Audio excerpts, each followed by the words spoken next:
Hello बच्चों, let's read the question. Here assertion region based question is given. Given below are two statements. One is labeled as assertion and other is labeled as reason.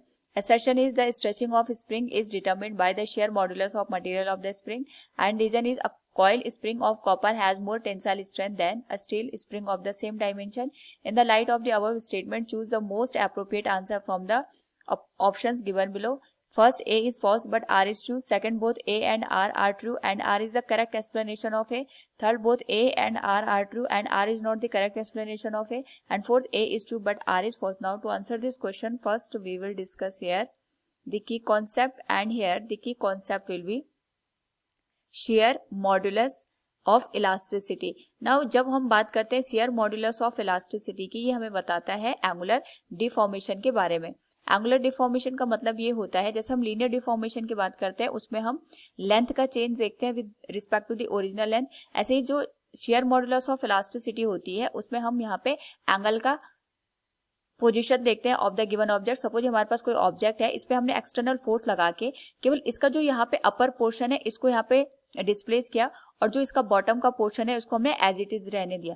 यानी अगर हम इसको देखें तो हमारे पास यहाँ पे लेटरल डिस्प्लेसमेंट हो रहा है ऑफ द गिवन ऑब्जेक्ट, जिसकी वजह से जो ऑब्जेक्ट है ये अपनी ओरिजिनल पोजीशन से एक एंगल बनाते हुए यहाँ पे शिफ्ट हो गया. और इसी एंगल के बनने की जो प्रॉपर्टी होती है इसको हम शेयर मॉड्यूलस ऑफ इलास्टिसिटी का नाम देते हैं. तो according to the question, assertion is stating that the stretching of spring is determined by the shear modulus of the material of the spring. It is correct one.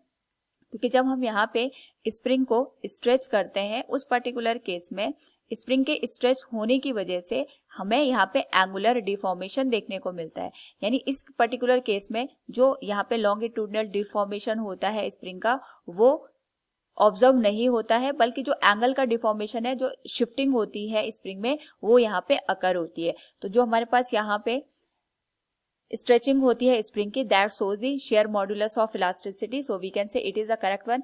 And reason is stating a coil of spring of copper has more tensile strength than the steel spring of the same dimension. It is incorrect one. क्योंकि हमारे पास जो steel होता है इसका जो modulus of elasticity होती है that is greater than the modulus of elasticity of the copper. और जितनी मॉड्यूलस ऑफ इलास्टिसिटी मटेरियल की ज्यादा होती है उसकी टेंसाइल स्ट्रेंथ उतनी ज्यादा होती है. टेंसाइल स्ट्रेंथ का मतलब ये होता है कि हम यहाँ पे किसी भी ऑब्जेक्ट पे एक्सटर्नल फोर्स लगा करके उसको डिफॉर्म करने की कोशिश कर रहे हैं, तो जितनी ज्यादा यहाँ पे मॉडुलस ऑफ इलास्टिसिटी की वैल्यू होगी, मटेरियल अपनी ओरिजिनल पोजीशन में उतना ज्यादा फोर्स लगाने के बावजूद भी रिगेन कर लेगा. So we can say here यहाँ पे जो स्टील है इसकी मॉडुलस ऑफ इलास्टिसिटी ज्यादा है as compare to the copper. So इसकी जो टेंसाइल स्ट्रेंथ होगी वो भी ज्यादा होगी as compare to the copper. So we can say here reason is the incorrect one. So from the given option we can say here assertion is true but reason is false. Option 4 will be the right answer. Hope all you understood it. Thank you and best of luck.